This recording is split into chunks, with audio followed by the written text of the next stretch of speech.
Se jkunu żvelati dokumenti ġodda dwar il-ħidma tal-Partit Laburista biex inkiseb il-ħelsien ta' pajjiżna. Fost dawn hemm dokumentazzjoni unika li tinkludi referenza tal-leġġendarju Che Guevara fl-1964 biex Malta tingħaqad mal-pajjiżi non allineati. Saludamos pues en las personas de su presidente y primeros ministros a los pueblos de Zambia, Malawi y Malta. Dan kien żmien meta l-mexxej tal-Partit Laburista Dom Mintoff kien qed ifittex l-appoġġ għal ħelsien minn fost mexxejja li huma wkoll kienu qed jiġġieldu għal ħelsien ta' pajjiżhom.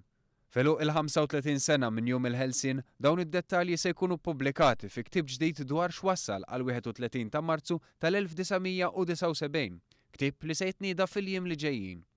Dan huwa ktieb riċerkatu miktub mill-istoriku Mark Camilleri li kellu aċċess għad-dokumenti interni tal-Partit Laburista u għall-Arkivji Nazzjonali fl-Ingilterra. Il-ktieb janalizza l-proġett tal-ħelsien tal-Partit Laburista sa mis-snin 50 fejn kienu jsiru kuntatti ma' mexxejja ta' pajjiżi oħra. Barra minn hekk jikxef dokumenti ġodda dwar il-ġlieda politika u reliġjuża ta' snin 60 waqt li l-Partit Laburista kien qiegħed jiġġieled għall-ħelsien. Dokumentazzjoni ġdida oħra mill-Arkivji Nazzjonali tal-Ingilterra tiżvela x'għadda eżatt bejn Mintoff, Lord Carrington u Segretarju Ġenerali tan-NATO Joseph Luns fit-taħdidiet kruċjali f'Ruma u f'Londra tal-1972. Dawn it-taħdidiet kienu strumentali biex Malta setet tgħaddi mingħajr il-bażijiet militari f'Malta f'Marzu 1979.